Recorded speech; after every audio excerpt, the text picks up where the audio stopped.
어제 천안함 부활 진수식이 있었습니다. 현대중공업에서 만들었죠. 천안함이 호위함으로, 예전에는 초기함이었는데 지금은 호위함으로 다시 부활을 했고 천안함이라는 이름을 달았습니다.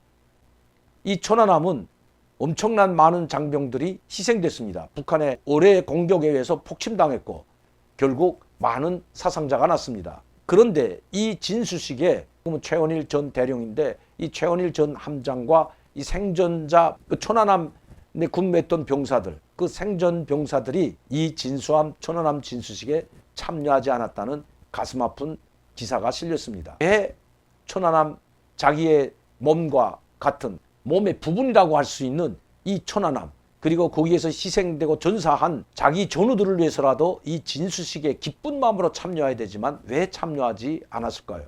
처음에는 기쁜 마음으로 참여하려고 했다고 합니다. 그러나 친북 종북 이 정말 이 쓸개 빠진 좌파들 때문에 그들이 유튜브에 천안함이 북한 어뢰에 의한 폭침이 아니라 충돌설로 묘사하는 그것을 유튜브를 만들어서 유튜브에 올려놨다고 합니다. 이것을 강력하게 반발해서 삭제하고 내려달라고 했지만 또 국방부가 정식으로 방심이라고 하는 방송통신심의위원회에 제기했지만 거기에서 불가했다고 합니다. 즉 내릴 수 없다는 방침을 세우고 내리는 조치를 취하지 않았다고 합니다. 방심위가 이미 친북, 종북, 좌파들에 의해서 장악됐다는 것은 우리 국민들 모두가 다 알고 있는 사실입니다.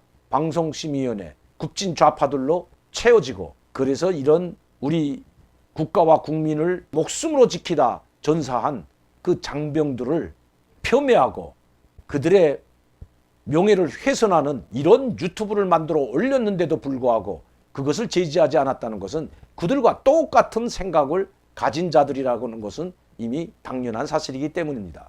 얼마나 격분하고 얼마나 분노했으면 이 천안함 진수식에 불참했겠습니까? 국방부 장관 이 소욱이 제대로 대처를 했다고 하더라도 방심위에서 그렇게 하지 않으면 고소를 국방부에서 정식 고소를 해서라도 그것을 내려야 되는데 조국을 지키다 장렬하게 전사한 그 전우들의 명예에 목취를 하고 명예를 폄훼하고 그런 방송을 그대로 묵과하고 있다는 것 자체가 대한민국이 어디에 와 있는지 지금 어느 위치에 와 있는지 여실히 보여주는 사례라고 할 수 있겠습니다. 아마 여러분들도 저와처럼 자유민주주의와 그리고 대한민국을 사랑하는 모든 국민들은 아마 격분할 것이라고 생각합니다. 북한 어뢰종해에서 폭침당해서 전사들이 전사한 것만 해도 가슴 아픈 일인데 그것을 폄훼하는 이 친북 종북 좌파들의 행위를 규탄할 대신 그것을 융화 묵과해주는 방송심의 그리고 청와대 이 정부 국방부 도대체 그들은 누구를 위해 그 자리에 앉아 있는지 정말 격분하지 않을 수가 없는 것입니다. 세월호에서 희생된 사람들 또 어린 학생들이 수학여행을 가다가 희생된 것을 폄훼하려고 하는 건 아니지만 침몰하는 바람에 사망한 그 학생들과 거기에 탔던 사람들에 대해서는 그렇게 몇 년 동안을 가면서 정부가 수십 차례 특검을 하고 수사를 하고 특검까지 발동해서 계속해서 몇 년 동안 계속 수사를 하고 있으면서도 이 조국을 지키다 산화한 이 장병들에 대해서는 명예를 훼손하고 폄훼하는 이런 유튜브를 그냥 그대로 방치해두는 정부, 나라가 위기에 처했을 때 이 정부가 이런 식으로 또 청와대나 국방부 이 정부가 이런 식으로 대한다면 누가 목숨을 걸고 나가서 싸우겠는가 하는 것입니다. 오죽했으면 이 전사한 그 유가족들의 일부는 참여했지만 그리고 전사한 이 해병들에게 국가의 의무를 다하지 못할 바에는 차라리 자식들을 군대 내보내지 말라는 이야기까지 하고 있겠습니까? 최근 이군 전 대위의 한 이 정부에 대한 신랄한 비판이 있었습니다. 6.25 전쟁 때 국군 포로로 끌려간 이 포로에 대해서 아직도 살아있는 생존해 있는 포로들을 데려올 생각조차 하지 않고 무관심한 이 좌파 정부에 대한 성토하는 글을 보고 정말 저도 참을 수가 없었습니다. 여러 차례 저도 방송을 통해서 국군 포로들 나라와 국민을 지키다가 인민군의 포로가 되어 끌려간, 그리고 아직도 70년이 지나도록 돌아오지 못하고 있는 그 국군 포로병들, 그들이 생존조차, 살아있는지 죽었는지조차 확인조차 안 되는 지금 상황에서 거기에 대해서는 단 한 번도 말을 하지 않는, 3번의 정상회담이 있었는데도 불구하고 문재인 대통령은 우리 국군 포로들에 대한 살아있는지 죽었는지 그런 문제를 단 한 번도 제기하는 걸 보지 못했습니다. 이군 전 대위가 격분할 만도 한 것입니다. 참 정말 저는 이 기사를 실으면서 천안함 부활 진실 속에 천안함 장병은 없었다라는 이 기사를 보면서 정말 어쩌다 우리 대한민국이 이 지경에까지 왔을까.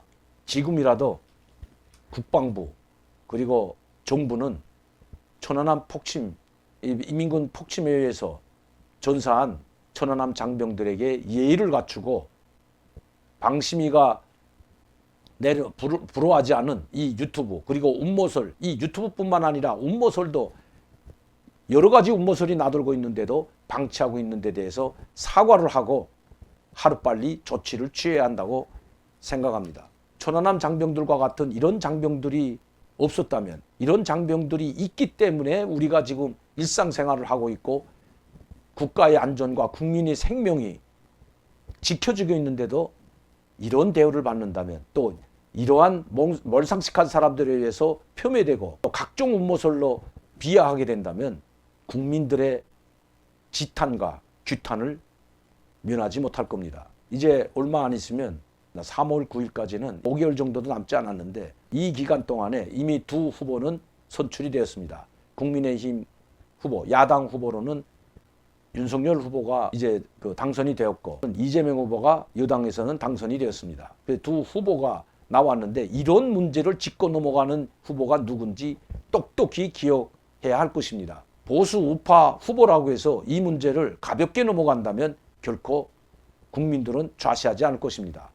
여당 후보인 이재명 후보는 아마 이 음모설에 동참하는지도 모르겠습니다. 그러나 우리는 두 눈을 부릅뜨고 이 문제를 국민들이 제기해야 할 것입니다. 가장 유력한 두 후보에게, 즉 윤석열 후보와 이재명 후보에게 이 천안함 폭침에 관한 이것을 정확히 다시 한번 확답을 받아내고 이 장병들에 대한 처우 개선, 그리고 이 전사한 장병들에 대한 예의를 갖출 것을, 그리고 그 어떻게 할 것인지를 질문해야 된다는 것입니다. 답변을 반드시 들어야 된다는 것입니다. 또 답변할 의무가 있기 때문입니다. 어떻게 답변하는지 지켜볼 것입니다.